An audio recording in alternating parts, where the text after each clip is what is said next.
noite, meus queridos irmãos. A paz do Senhor Jesus seja sobre a sua vida, meu amado, minha amada. Que Deus ele possa falar ao seu coração através desse estudo que nós estamos fazendo sobre o livro do Apocalipse, o livro da revelação de Jesus, e que Deus ele possa abençoar a sua vida, edificar a sua vida. Muito obrigado por você estar nos assistindo. Que Deus ele possa verdadeiramente falar no seu coração. Seja uma noite de salvação, que seja uma noite de transformação. Amém? Então, eu gostaria que você fechasse os seus olhos para a gente estar orando e agradecendo a Deus por esse momento, por esse privilégio de estarmos ouvindo a sua palavra. Que você possa convidar mais pessoas para estar aqui ouvindo a palavra de Deus e sendo também edificado e transformado por Deus. Amém? Pai, muito obrigado por estarmos aqui, Senhor. Nós te agradecemos, Senhor Jesus. Seja bem-vindo no nosso meio, seja bem-vindo entre nós, Pai.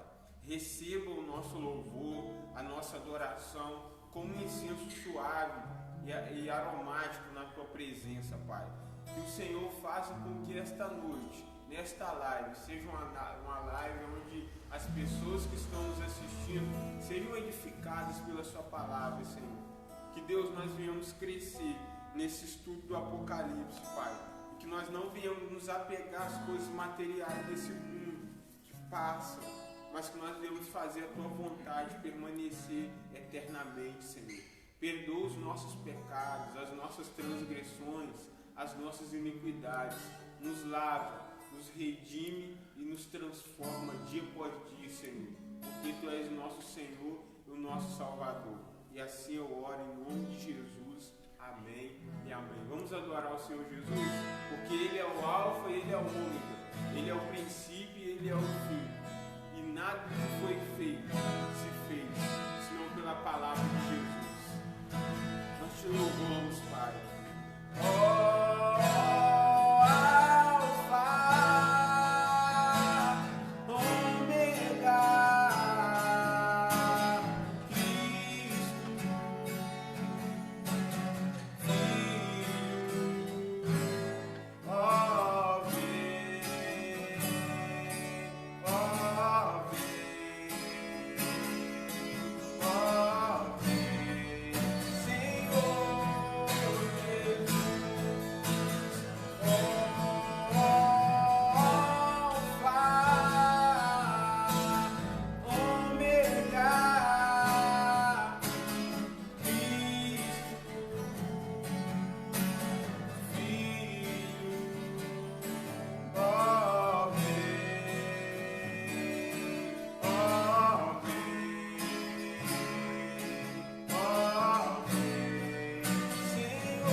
Você abrisse a sua Bíblia em Apocalipse capítulo 3, versículo 7, nós vamos falar sobre a carta à igreja de Filadélfia. Essa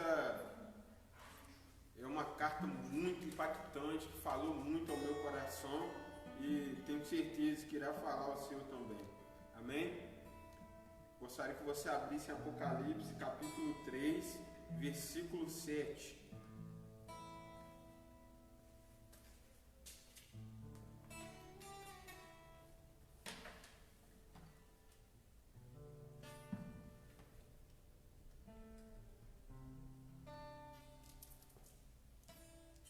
O nome Filadélfia é um nome muito interessante, que significa amor fraternal.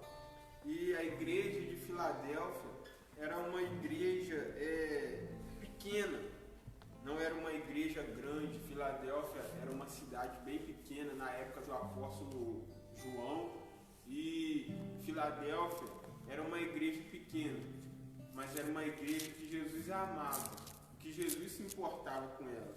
Eu aprendo através da igreja de Filadélfia que a igreja pequena não significa que ela seja esquecida por Deus. Deus, ele lembra de cada um de nós como igreja.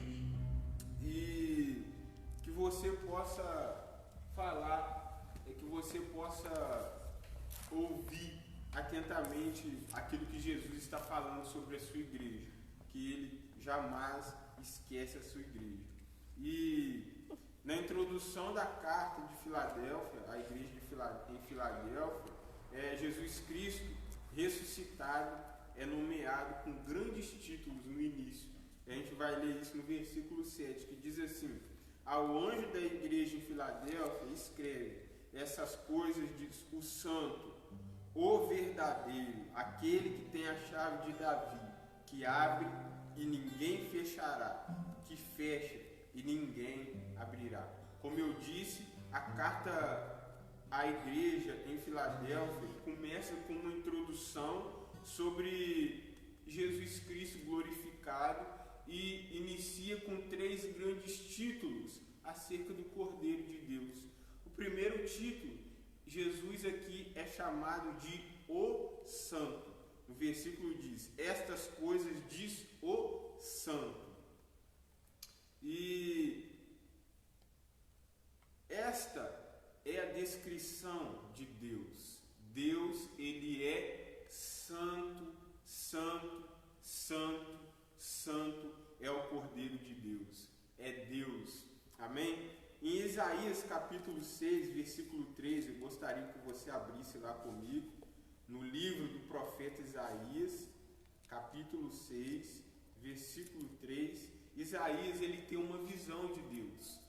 E na visão que Isaías tem de Deus, ele relata da seguinte forma, em Isaías 6, versículo 3. Diziam em alta voz uns aos outros, dizendo dos anjos, serafins: santo, santo, santo é o Senhor dos exércitos, e toda a terra está cheia da sua glória. Eu gostaria que você abrisse também em Isaías capítulo 40, versículo 25. Isaías 40, versículo 25 diz assim: a quem vocês me compararão? Quem é igual a mim? Pergunta o santo. Deus faz uma pergunta ao povo de Israel: quem é igual a mim? Com quem vocês me compararão? Em Isaías capítulo 43, versículo 15, se você puder ir lá comigo, Isaías 43, versículo 15, diz assim: eu sou o Yahvé, o Senhor, o Jeová, o seu santo, Criador, Rei de Israel. Então nós vemos que a descrição de Deus é que ele é santo. No Antigo Testamento, Deus é santo. E agora, em Apocalipse, este título também é atribuído a Jesus Cristo. E nós compreendemos que a palavra santo, tanto no hebraico como no grego, tem um significado de alguém separado. Alguém que é separado. E Deus, ele é separado, ele é diferente de nós, porque Deus é santo. Não há ninguém como ele. Deus é santo porque ele é diferente de nós homens, que somos pecadores. Deus, ele possui como suas próprias qualidades de ser e de existir, santo ele é. Quando eu falo ser, o que é ser? É algo que é existente, que tem vida, que tem existência própria e que tem essência. Isso é ser. Quando a gente fala o ser vivo, o ser humano, é alguém que tem essência. E Deus, na sua essência, no seu próprio ser, ele é santo. Deus é santo na sua essência, no seu ser, nas suas intenções, nos seus pensamentos. Ele é santo por completo e digno de ser chamado santo. Não há ninguém que se compare a Deus. Não há ninguém que é como Ele. Não há ninguém puro em essência como Deus. Amém? Dizer que Jesus Cristo, igreja, é santo equivale nada menos que dizer que Jesus Cristo compartilha a vida e o ser de Deus, porque Jesus é Deus e Ele é santo, como Deus Pai, e o Espírito também é santo. E esse Deus nós chamamos de Pai, Filho e Espírito Santo, que são um só Deus. Então Jesus Cristo, ele compartilha da vida e do ser de Deus. Jesus é Deus e compartilha com o ser de Deus durante toda a eternidade, antes da fundação do mundo. Jesus Cristo é. Amém? Ele é o Santo. E glória a Deus por isso. Outra qualidade que se refere a Jesus na carta de Apocalipse, capítulo 3, versículo 7, a igreja de Filadélfia, é que além de Jesus Cristo ser o Santo, ele é o verdadeiro. Amém? É chamado de o verdadeiro. No grego é uma palavra que se chama alétios. Jesus Cristo é autêntico e real. Diante de Jesus Cristo, nós defrontamos com a própria verdade. Amém? Jesus não é um substituto da divindade. Ele é a própria divindade. Em pessoa, em Jesus temos, na sua pessoa e em Jesus, nós temos a verdadeira realidade do próprio Deus. Você tem noção disso? Quando você contempla Jesus, você contempla o próprio Deus em pessoa. Olhe comigo em João capítulo 14, versículo 6. João 14, versículo 6. Jesus fala assim: e respondeu-lhe Jesus: eu sou o caminho, eu sou a verdade e a vida. Ninguém vem ao Pai senão por mim. E a palavra grega que João usa em Apocalipse, dizendo que Jesus é o verdadeiro, é a palavra, como eu disse, alétimos, que significa autêntico e real. Quando nós contemplamos a Jesus Cristo, nós contemplamos o próprio Deus em pessoa. O próprio Deus se manifestou em pessoa. Jesus, ele era 100% homem e 100% Deus. E nós conseguimos ver Deus Pai na figura de Cristo Jesus.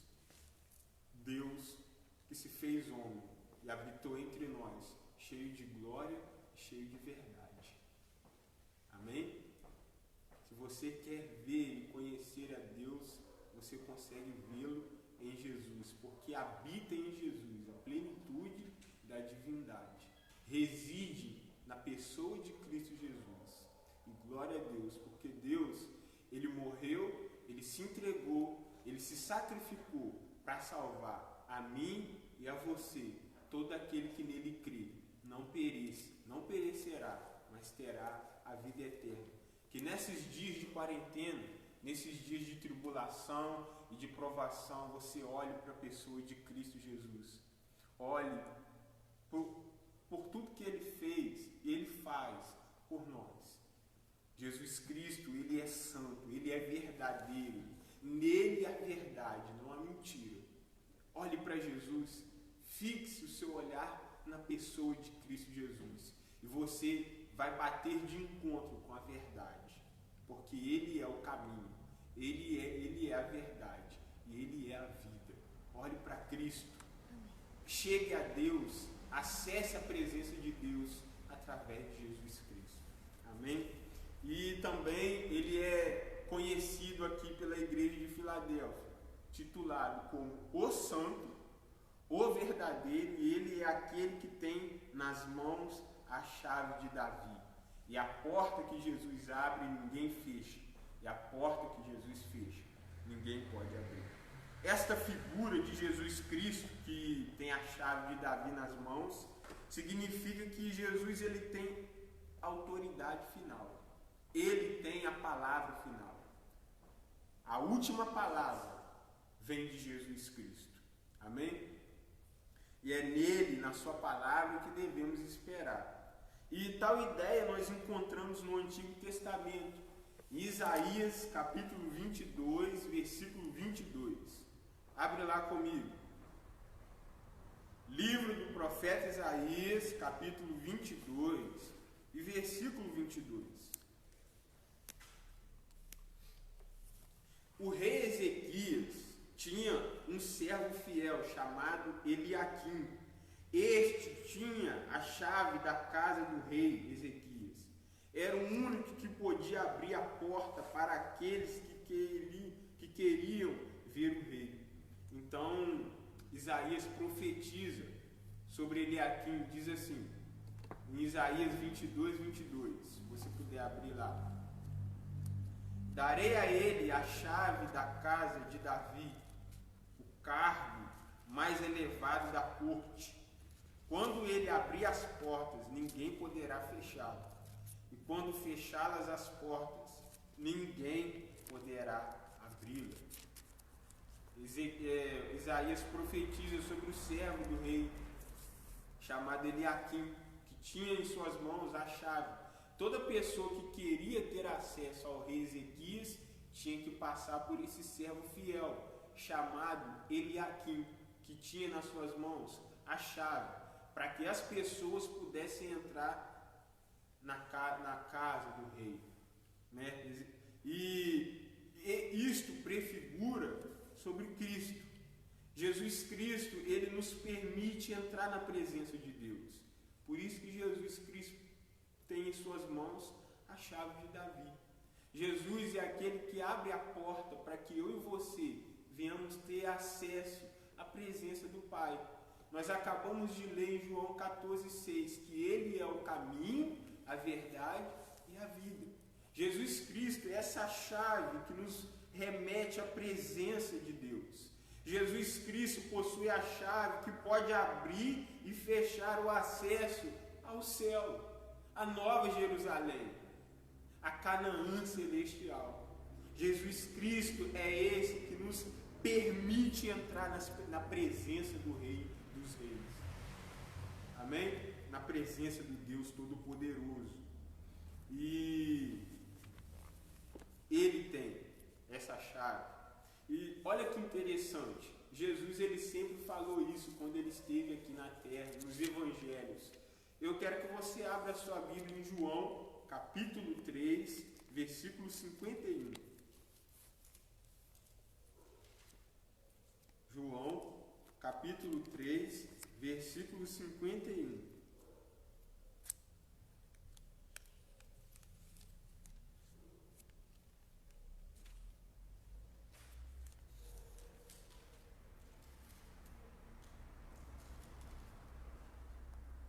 Perdão, é João capítulo 1, versículo 51.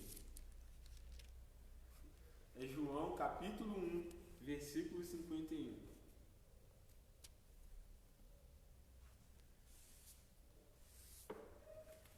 Vamos ler o 49 para complementar. Diz assim: então exclamou Natanael: Mestre, tu és o Filho de Deus, tu és o Rei de Israel. Ao que Jesus lhe respondeu: por que disse que te vi debaixo da figueira, cresce? Pois maiores coisas do que essas verás.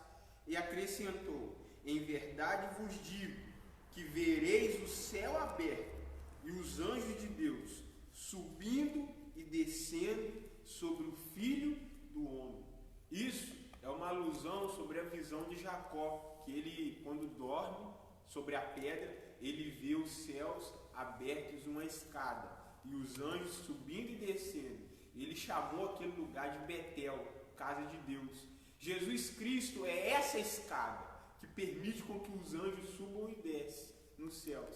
Jesus Cristo é essa escada que nos faz chegar ao céu. Ele é essa porta, ele tem a chave de Davi em suas mãos, aleluia, que nos permite adentrar no céu, que nos permite adentrar na Nova Jerusalém. E o escritor de Hebreus tem uma revelação tremenda acerca disso, que nós temos acesso diante de Deus por meio de Jesus Cristo. Eu quero que você abra sua Bíblia em Hebreus capítulo 10, versículo 19, no Novo Testamento. São muitos textos, eu gostaria que você anotasse, você estudasse, lesse em sua casa. Nós temos tido tempo para isso. Hebreus 10, versículo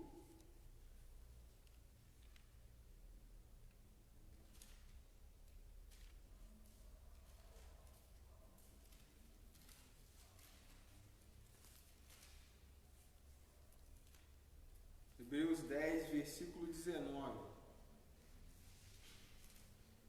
Hebreus 10, versículo 19 fala do privilégio, do acesso dos crentes à presença de Deus. Ele fala do nosso privilégio, do nosso acesso à presença de Deus.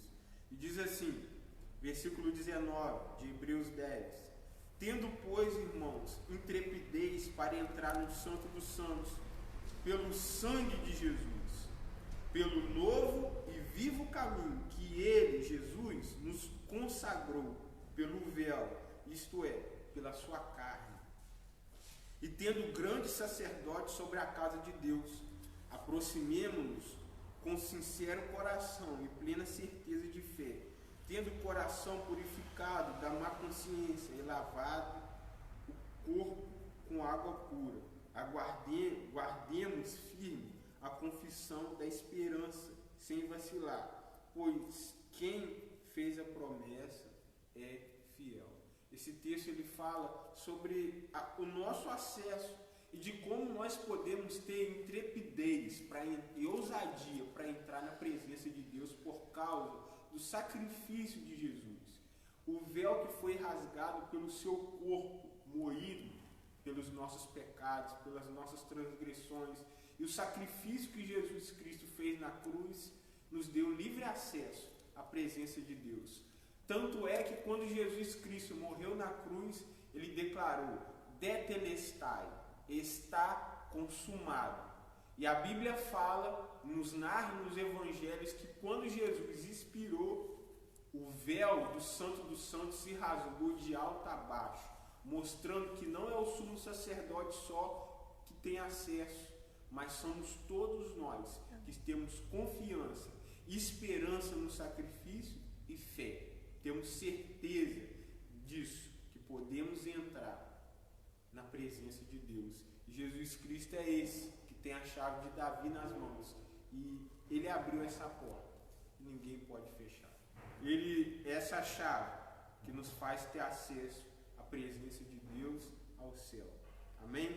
Eu gostaria que você voltasse lá em Apocalipse capítulo 3 para a gente continuar a exposição da carta à igreja de Filadélfia.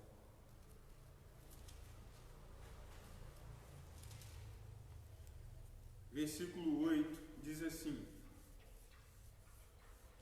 Eu conheço as tuas obras, eis que tenho posto diante de ti uma porta aberta, a qual ninguém pode fechar, e que tens pouca força, entretanto guardaste a minha palavra e não negaste o meu nome. Nós podemos observar que Jesus Cristo, ele falou a essa igreja de Filadélfia que Jesus, ele colocou diante da igreja uma porta aberta. E eu observo nisso que essa porta aberta, ela indica que Cristo colocou diante do seu povo uma porta de entrada para todos os privilégios do seu reino e o serviço à obra cristã. Essa porta aberta fala da oportunidade missionária que todos nós temos, cada um de nós temos essa oportunidade, essa porta aberta. E aonde nós temos essa porta aberta? Na própria família, nos círculos de amizades mais íntimas. Usar essa porta é um privilégio, uma oportunidade muito grande que cada um de nós temos. E Jesus Cristo, ele conhecia a obra da igreja de Filadélfia e ele abriu essa porta a essa igreja que era pequena, que era simples e que não havia negado o nome de Cristo, para pregar o Evangelho, para pregar as boas novas. Que nesse tempo nós viemos ver e enxergar as portas abertas que Deus tem nos dado para proclamarmos o reino de Deus, para trabalharmos em prol do serviço do reino de Deus. Olhem comigo em 1 Coríntios capítulo 16, versículo 9.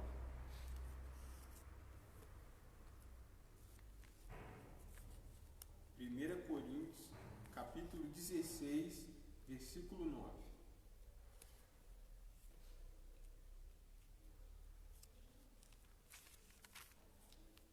Esta era a visão que a igreja primitiva tinha quando Jesus Cristo abria uma porta para ela.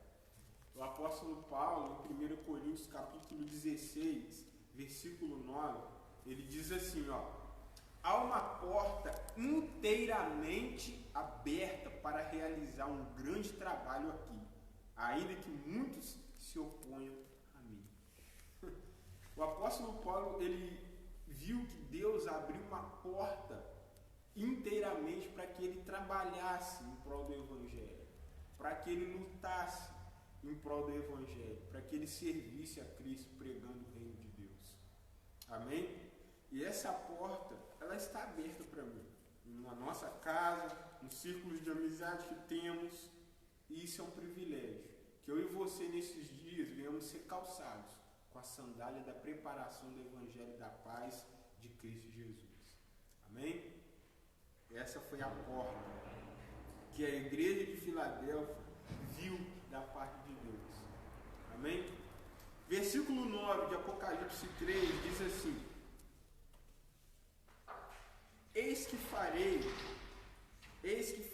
que alguns do que são da sinagoga de Satanás, destes que a si mesmos se declaram judeus e não são, mas mentem, eis que os farei vir e prostrar-se aos teus pés, e conhecer que eu te amei, porque guardaste a palavra da minha perseverança. Também eu te guardarei da hora da provação que há de vir sobre o mundo inteiro, para experimentar os que habitam sobre a terra.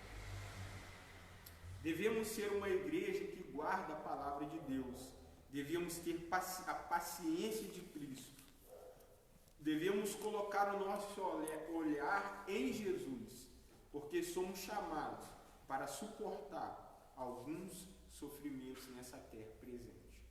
E a igreja, por pregar o Evangelho, por ter essa porta aberta, ela teve que suportar provações daqueles que se diziam de Deus, mas não eram, e estavam lutando contra Cristo, uma sinagoga do diabo. Vamos entender.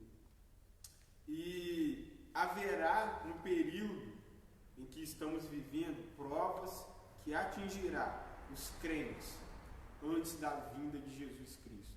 Nós devemos ficar preparados, porque nós estamos no início das dores.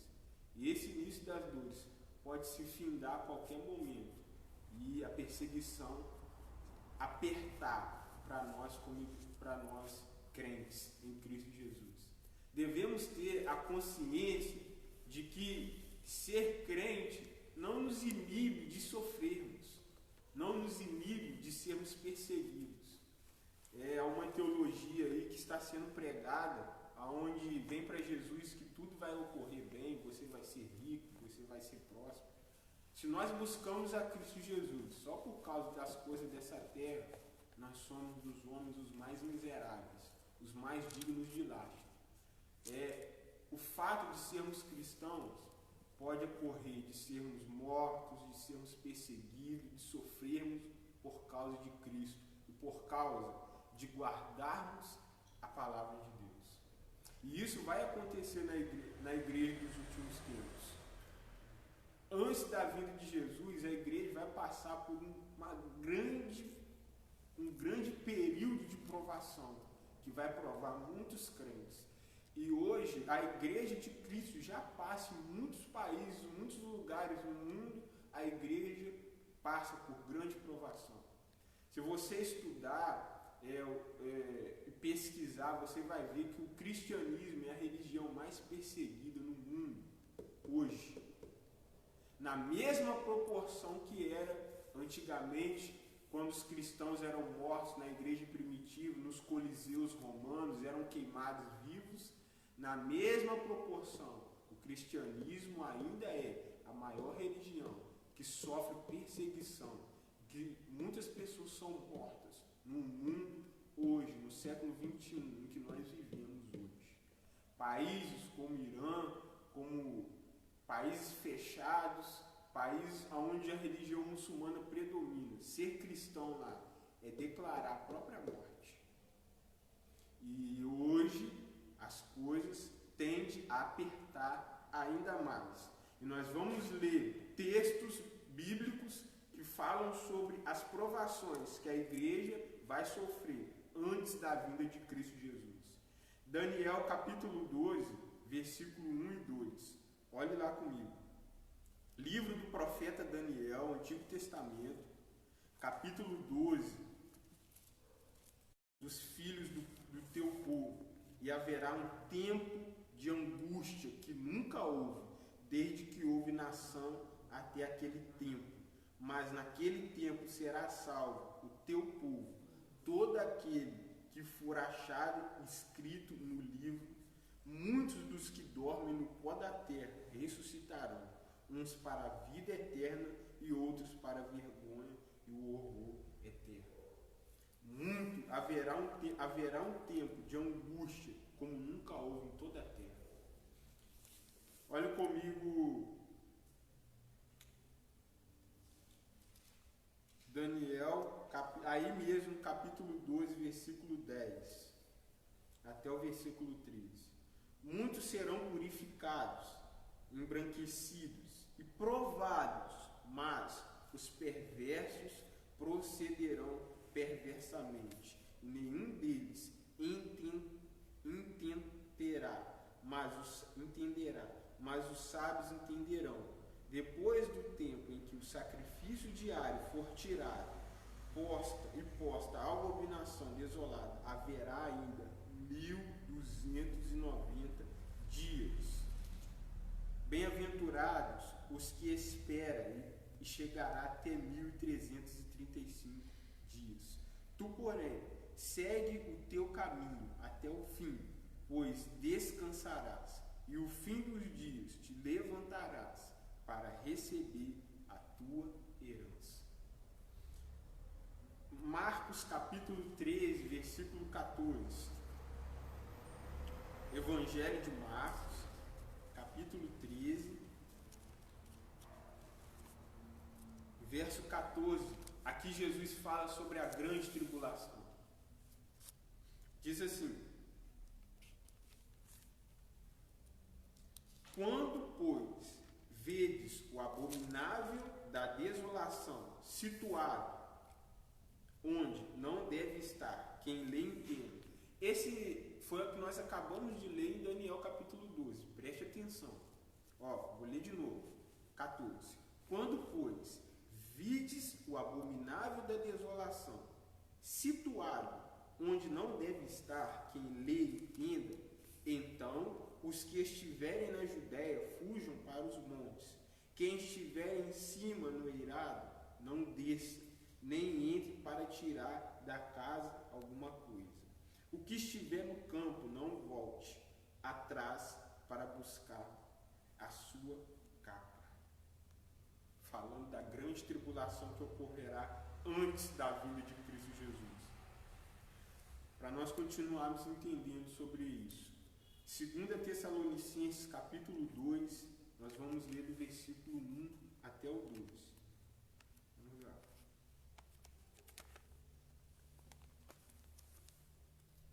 2 Tessalonicenses, capítulo 2, 1 e 12.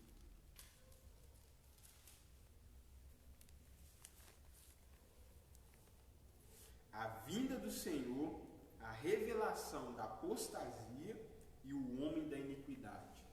Diz assim: irmãos, no que diz a respeito à vinda do nosso Senhor Jesus Cristo e à nossa reunião com Ele, nós vos exortamos a que não vos demovais da vossa mente com facilidade, nem vos perturbe, quer por espírito, quer por palavra, quer por epístola, como se procedesse de nós, supondo que tenha chegado o dia do Senhor.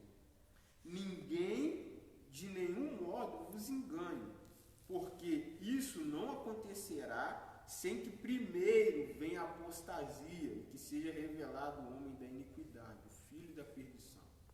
A volta de Jesus Cristo, querido, ela não vai acontecer sem que primeiro haja uma grande apostasia. O que é apostasia?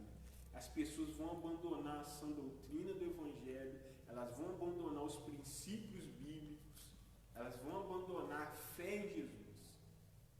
Antes da vinda de Cristo, isso vai acontecer. E antes da vinda de Cristo, o homem da iniquidade, o anticristo, ele vai aparecer.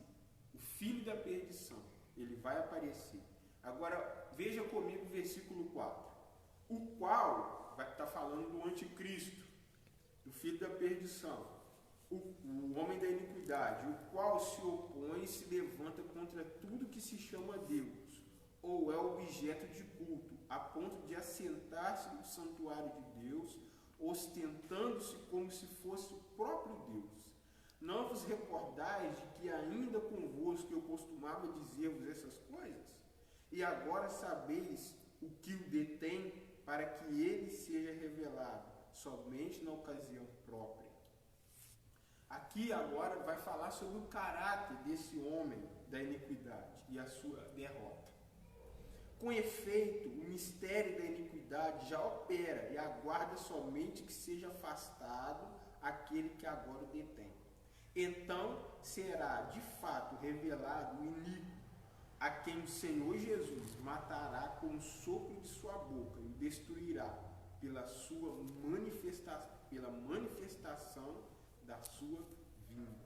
Ora, o aparecimento do iníquo é segundo a eficácia de Satanás, com todo o poder e sinais, prodígios da mentira, e com todo engano e injustiça aos que perecem, porque não acolheram o amor da verdade para serem salvos.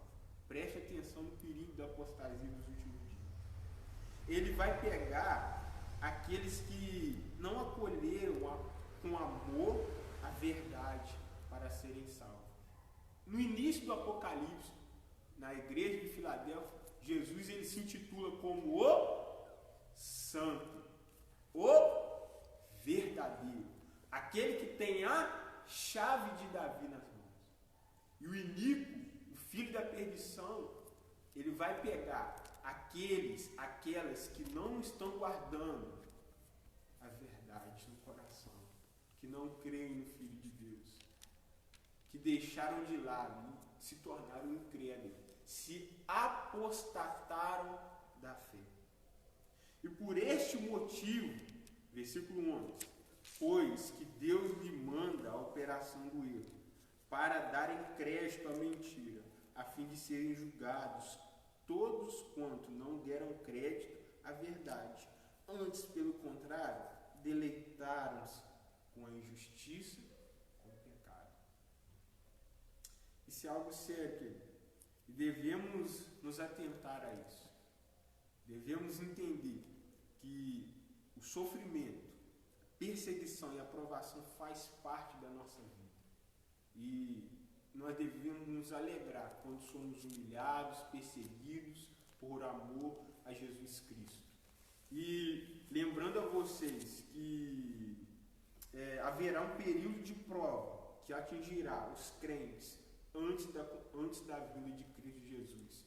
E devemos estar preparados. A igreja passará por um aperto muito grande, muito sério. E nós devemos ser fiéis, ainda que tenhamos que lutar até a morte. Devemos manter firmes a nossa fé e a nossa esperança no nosso Senhor Jesus Cristo, que é autor e consumador da nossa fé. E eu vou terminar aqui com as promessas para aqueles que são fiéis a Cristo Jesus. Apocalipse capítulo 3, versículo 11, 12 e 13. Venho sem demora, conserva o que tens, para que ninguém tome a tua coroa. Ao vencedor falo-ei coluna no santuário do meu Deus, e daí jamais sairá. Gravarei também sobre ele o nome do meu Deus, o nome da cidade do meu Deus, a nova Jerusalém, que desce do céu, vinda da parte do meu Deus, e o meu novo nome. Quem tem ouvidos, ouça o que o Espírito diz à igreja. Ao cristão fiel, ele será colocado como coluna no templo de Deus. O que significa isso? Uma coluna da igreja é alguém que recebe honra e reconhecimento de ser um dos elementos humanos em que a igreja se apoia. Em Gálatas capítulo 2, versículo 9, nós lemos que o apóstolo Paulo ele fala que Pedro, Tiago e João eram colunas da igreja primitiva. E o que seria isso? O apóstolo Pedro, o apóstolo Tiago, o apóstolo João, eles recebiam honra e o reconhecimento de toda a comunidade cristã, e a igreja se apoiava neles como líderes da igreja, como instrumentos da parte de Deus sobre a igreja. Então, coluna da igreja é isso. Como uma coluna poderosa, o cristão fiel passa a fazer parte da estrutura da igreja. Amém? Deus ele vai confiar isso àqueles que permanecerem fiéis.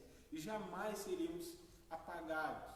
Seremos colunas da parte de Deus. Seremos estrutura da igreja, da noiva de Cristo Jesus para toda a eternidade. Amém? E que você e eu venhamos permanecer fiéis ao Senhor Jesus Cristo. Amém? Quem tem ouvidos, ouça o que o Espírito diz à igreja. E que nós seremos estabelecidos eternamente no reino e na comunhão com Deus por toda eternidade. Amém. Assim seja. Que Deus ele nos capacite a sermos fiéis a Ele. Que Deus e o Espírito Santo de Deus dado a nós nos capacite a sermos fiéis ao Senhor Jesus Cristo. Amém? Que Deus abençoe a sua vida, que você seja edificado.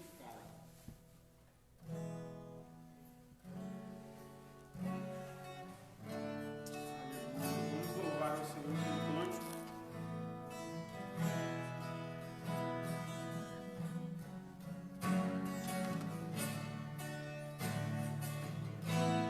Deus ele possa abençoar a sua vida. Que as bênçãos de Deus estejam sobre você. Que o amor do nosso Pai, que a graça do nosso Senhor e Salvador Jesus Cristo, que as doces e eternas consolações do Espírito Santo de Deus seja sobre a sua vida, meu amado, sobre a sua vida, minha amada, não apenas hoje, mas para todo sempre. A igreja que ama o Senhor, diga amém. Fique na paz, vamos